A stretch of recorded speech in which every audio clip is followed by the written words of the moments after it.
Ladies and gentlemen, boys and girls, welcome to the Everything is Bad new Fangled motion picture show. Hello there, Internet. It is I, Niall. And I'm Nolan. We just got back from seeing Baby Driver. Yep. Still trying to get the popcorn out of my teeth. We're gonna, as always, do a spoiler-free review. Splash up a big old spoiler warning, and then get a little more in depth into it. Yep. You are correct, sir. Yeah. So Baby Driver. Yeah. It was good. Pretty good. Yep. Very good. I mean, it's been getting great reviews for weeks now because, it's been premiering at various... premiered by South by... Yeah, I think it was right. South by Southwest in Austin that it premiered at, I think. I know they showed it there. That, yeah. I know they showed it there. I think that's where they premiered it, but I know that's where a lot of the early reviews for it came from. So that's why I'm inclined to believe they premiered it there. Yeah, it's funny because it's a movie that came out of nowhere, but it has all these well-known actors in it. Yep. That I was like, oh man, he's in it and he's in it. Yeah. I didn't even realize. Got Kevin Spacey. Yeah. And Jamie, I knew Kevin Spacey and Jamie Foxx were in it. Yep. And then I was like, oh, and John Hamm yeah. But they all gave great performances. Yeah, Kevin Spacey gives a really good performance in this. Yeah. And he's just really perfect casting for the character. Right. This smooth talking, sinister. The thing is he's the same. Sort. He's the same character he pretty much always is. Yeah, he's this smooth talking. It's almost sinister, pulling the strings type. It's almost like the role was written for him, though. Yeah, because he plays this sort of character so often. Right. And he's got some great lines, even a simple delivery. It was Jamie Foxx was talking about something inane, and he's just and just that delivery of made people laugh. Yeah. The way he delivered it. Yeah, it was very well done. Yeah. But yeah, so you've probably seen the trailers. Baby's he's a getaway driver. Yep. Who's kind of forced into the role he doesn't want to do, and he's trying to get out. Yep. That's the basic premise of the movie. And then the movie's, it's an action movie, but as if the action movie were a series of music videos. Yeah, because when it's strung together. It's funny, a lot of the time you're almost hearing things from his perspective. When he puts his earbuds in, you're hearing the music is louder. You hear the music. You always hear whatever song he's listening to in the background. Right. And then when he takes the earbuds out, the music gets quieter, and you start hearing this ringing because he has tinnitus. And you hear this ringing in his ears. Like Archer. Yeah. Like Archer. Womp. And so the music is drowns out the ringing. So it's really interesting how they do that. And whenever there's an action scene, he cranks up the music. So in the car chase or any gunfights or anything. And he does everything to the beat. Right. All of his moves, the way when he brakes, when he shifts, when he turns the wheel, everything is to the beat of the song. Yeah, and the movie's edited to it too. So there's this one gunfight where gunshots are going off at the beats. Yeah. It's very cool. It's very well done. Yeah. Very good sound design on this movie. And then, yeah, a lot of licensed music. A lot of licensed music. Most of them are not they were hits, 40 years ago maybe, or 30 years ago. A lot of them, or older even. Right. So they're not. It's not like it was expensive licensed music, but a lot of 70s and earlier. Right. Yeah, it's just a very fun movie. It was a lot of fun. Very enjoyable movie with it's one of those rare movies where they get it right with both having an interesting plot as well as being fun to watch. Yeah. Just shoveling popcorn in your mouth, fun to watch. Yeah. While also being a very good storyline. Mm-hmm. So often you get one or the other. Right. So, and yeah, like you said, this movie sort of came out of nowhere. I first heard about it maybe a week before South by Southwest. Mm-hmm. I was listening to a podcast and someone mentioned going to see it, and they're like, I don't really know what it is. I just know it has Jamie Foxx in it and Kevin Spacey. Yeah, so there were a lot of people in our theater, so it's obviously getting some. But to be fair, so the theater we went and saw it at here in town, it's like most theaters, they have varying sizes of screens. The largest 4 are all right at the front of this long hallway. It was about halfway down the hallway. Well, I was getting to that. Oh, okay. Yeah. I was saying there was a lot of people, and this was getting word of mouth. Right. But they stuck it like in the back, where all like the limited run or the movies that are like in their 5th week, or just are not selling tickets go. But I mean, there's also several movies out. This big name movies to get. The House and was The House this week? Yeah, The House started this week. Despicable Me 3 I know started this week. But the thing is, those weren't even at the front theaters. It was still Cars 3 was in one of them, I think. Okay, well, Cars 3 is gonna do well for a few weeks. What was the? I can't remember the other ones that were up at the front, but it was like 3 different. It was like 3 different movies that were occupying the front 3 theaters. But this movie that's starting this week is way in like the end of the hall. It was about halfway down, to be fair. So more than that. No, because we were in theater 12, and 9 through 16 are on that side. Oh. So it was the 4th one from the end.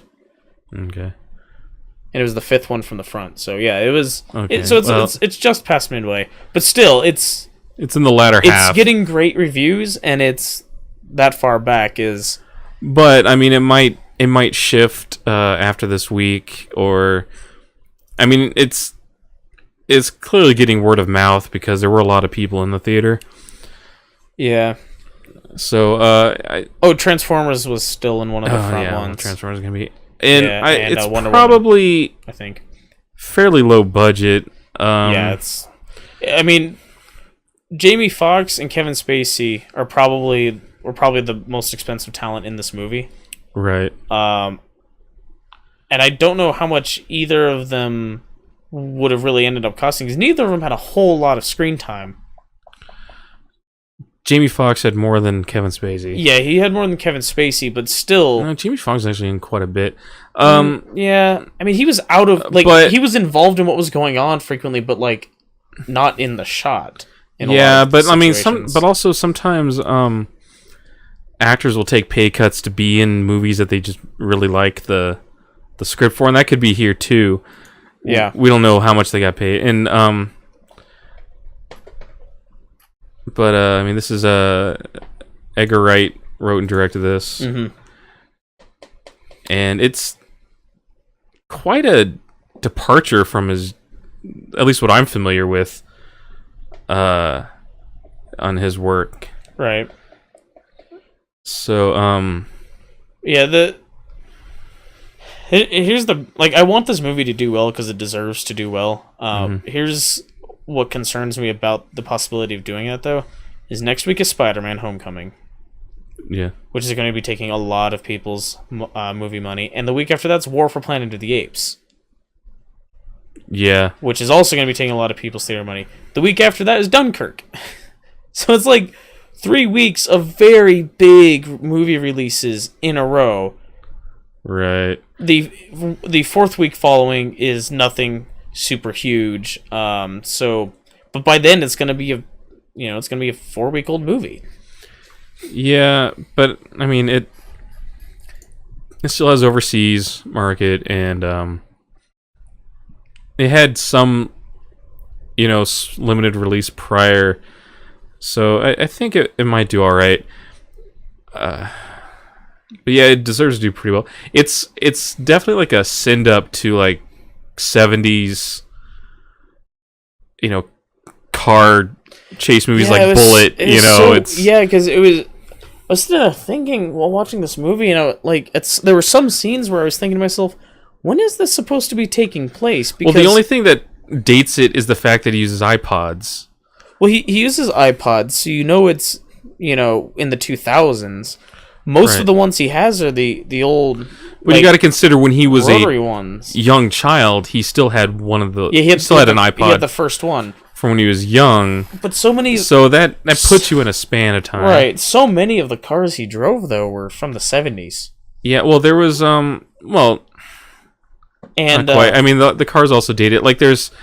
he has that Subaru. In the opening scene, yeah, he's driving a new Subaru. But I was getting to that. I was like, one or two of the cars he drives are very new, but a lot of the cars he drives are from the 70s. Like, car he's in at the end of the movie, for instance, and it's... I don't know, there were some instances where it was just kind of weird. And, I mean, a lot of the music is older. Like I said, a lot of it's from the 70s or earlier. Right.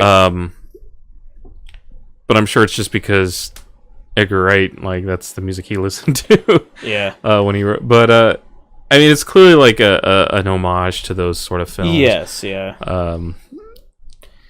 But it's very good. So, I think that's our review. Go see it. Yeah, that's our review. Let's talk about spoiler warning. Spoiler warning. And our in-depth discussion. I mean, there's not a whole lot to discuss, because typically our discussions in this part stem from the things we find just terrible with the movie. Yeah, I didn't find anything I disliked about the movie. Yeah. I mean... Like, Jamie Foxx was a real piece of work in this. Yeah, but that's just good acting on his part. Yeah, he was crazy. But, Bats. His character's name was Bats. Or Leon, right? Well, yeah, because Kevin Spacey knows everything about all of his crews. And so... Yeah, and it's kind of creepy, like, they don't realize how much he knows until he reveals it. And, they're in this whole argument, they're gonna Kevin Spacey wants to call off a job because Jamie Foxx killed, they had some, they were buying some guns. They're supposed to be... Yeah, they're supposed to be, like, clean guns. Right, and so... But Jamie Foxx realizes they're cops, and kills them. And Kevin Spacey's like, I know they're cops. They were my cops. Right. Yes, they were cops, but they weren't, they were dirty. So, right. But Jamie Foxx, and he says the only way, Kevin Spacey's worried that, like, now they're going to have cops coming down on their heads. He says, the only way they're going to learn anything about this is with the Ouija board. And Kevin Spacey says, well, your name is only 4 letters long, so it might not be that hard. And he says, Bats isn't my real name. He says, doesn't matter, Leon. Yeah. Yeah, and that just sort of, like, makes... Shut him up, like, yeah, oh. Yeah. And, like, when he shows up to Baby's apartment and he asks if the stairs are a pain for his foster father, who's in a wheelchair. Mm-hmm. And he explains, says, oh yeah, I know everything. And like, he uses that as leverage to get Baby to do the job for him. To do a job, yeah. There's not a whole lot for us to really say in this part. Yeah. There's some pretty good dialogue. There's some good dialogue. When Kevin Spacey was introducing people, there's a Flea from Red Hot Chili Peppers plays this guy named Eddie No Nose, who used to be Eddie the Nose. He says Eddie No Nose, formerly Eddie the Nose. Because I guess, like, he had his nose. You could tell, like, he had, like, some work done on his nose, like they had to replace it. Yeah, because it got cut off, like, or something. It was like smushed flat, had stitches on it. Yeah, and there was just some pretty funny, like, the best lines all came out of Kevin Spacey, though. Yeah. But yeah, it was and then, like, the one guy's like, the Asian guy is like, he says he puts the Asian in Home Invasion. Yeah, he puts the Asian in Home Invasion. What's funny though is when that Asian guy asks Eddie the Nose what happened to his nose, and he says, "Don't ask. That's a no-nose no-no." Yeah, it's a no-nose no-no. That was pretty good. Yeah, it's... And then, like, the car chases were great. There's some really cool stunt driving in there. Yes. Some really cool stunt driving. Yeah, I don't really have a whole lot to say. Yeah, we don't have any complaints about the movie. No complaints about the movie. There's nothing but praise for it, really. It wasn't anything I found wrong with the movie. Other than, like I understand once John Hamm's character, Buddy, once Darling was killed off, I understand like he's just sort of driven insane by grief, and he's taking it out on Baby. And I understood from that point, but like earlier than that, when like he was very clearly not okay with the way Jamie Foxx's character was acting. Yeah. And when Baby was trying to get away from that, like it almost seemed like the rapport he had built up with Baby, like listening to his music and bonding over the Queen and all that. Like it almost seemed like he would have been more on Baby's side than he was. You know what I mean?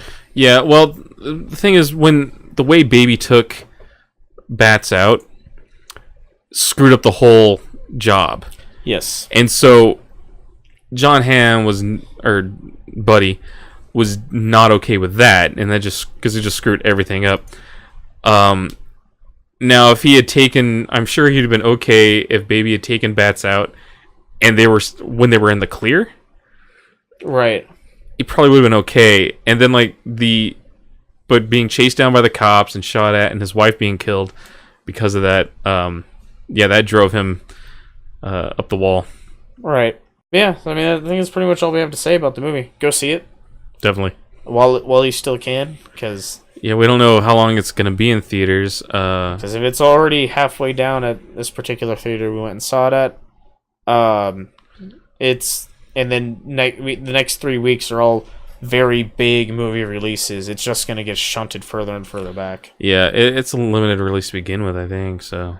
Yeah, I'm not sure. I don't know how wide a release it has right now. Well, pretty much every theater in town was showing it, weren't they? Yeah, I mean... But they're only showing in, like, one screening room each. No. That other theater we were considering seeing it at, had to have had it in at least two. Oh, because the movie times were, like... Too close together? Yeah, they were less than an hour apart. Okay. And then the theater we saw it at, the movie start times were less than an hour apart as well. Or that one has 16 screens too, right? 14. 14? I believe. I thought it was at least 16. Okay. It might be. I don't know. One we saw it at 16.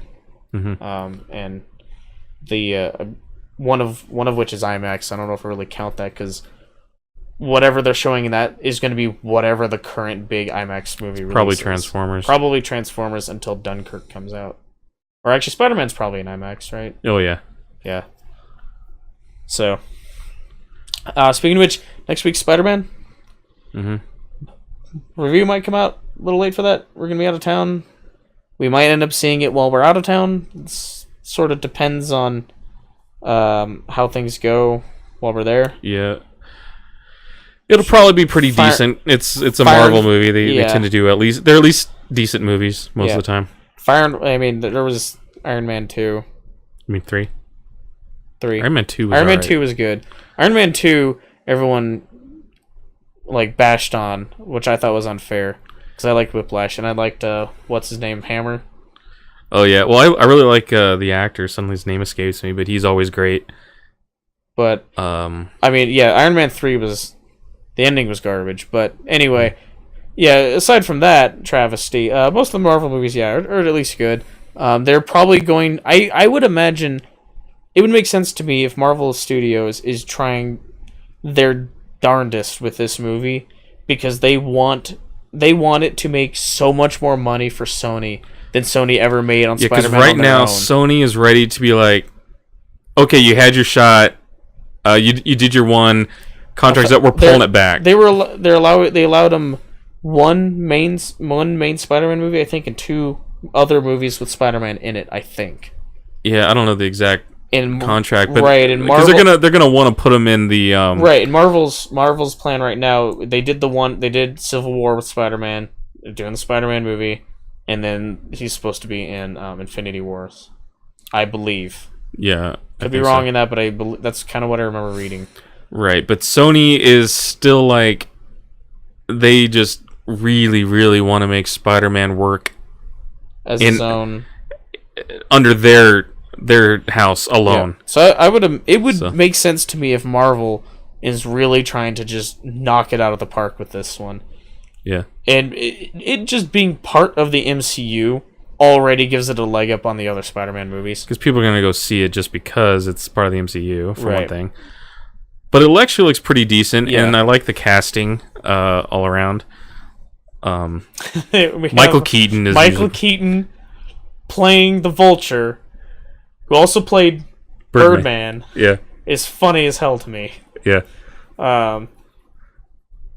But yeah, so that's next week. We might end up getting to see it next week, like a reasonable amount of time. We probably won't get the opportunity to record a review of it, however, until we are back from being out of town. Oh, actually, our next review is going to be Despicable Me 3, I think, right? Yeah, I think we're seeing that tomorrow. Yeah, we're seeing that this weekend, I believe, at some point. Yeah. So that should be... That might be a longer one, because I have a feeling we'll have more to pull apart on that one. Yeah. I'm not, like, super thrilled about another Despicable Me movie. No. The first one was amusing. Minions was not great. They all have their moments, but... Actually, I think the second one is probably the best one. The second Despicable Me. I honestly don't remember them that well. I just remember the villain, he, like, rode the shark into the volcano. It was like... Oh, this, yeah, like, yeah. He was that Mexican that supervillain, luchador. right? Yeah, Luchador. yeah. Anyway, I just remember laughing a lot at that. Yeah. But yeah, the rest of the I don't actually, I think about it, maybe the movies aren't Yeah, see, because great. you can't even remember that. So No, but I said they have certain moments which are golden, and then the rest of the movie's just like, eh. yeah, it's like, oh, ha, the minions talk funny, aren't they adorable? Tee hee hee. And then you see a bunch of terrible memes with them on Facebook. So yeah, that's actually going to be our next review. Then the next one will be Spider-Man. So, but that one might be out a few days late because of that. The following week, I don't know if there's anything we're gonna see, because all that's coming out is War for Planet of the Apes, and neither of us have really When's any interest Valerian in that come movie. out? The same week as Dunkirk, in 2 weeks. Damn. 3 weeks. All right, that's gonna be a busy weekend. 3 weeks. Yeah, buddy. Dunkirk's only 107 minutes long. Ah. Okay, that's pretty short for a Christopher Nolan. Movie. Yeah, that's exactly what I was thinking. So yeah. Expect that coming up. And we'll be streaming on Sunday this week, maybe a little early. Yeah, probably early. And then when's this will be up before Sunday, right? Yeah, it should go tomorrow. Okay, perfect. So It's a little late now to put it up, but it should go tomorrow. okay. So cool. That'll this week our Sunday stream will probably be a little early. But yeah.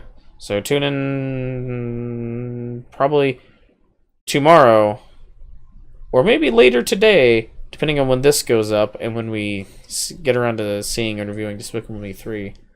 So be on the lookout for that tomorrow or later today. So until then, thanks for listening. Bye. Bye-bye.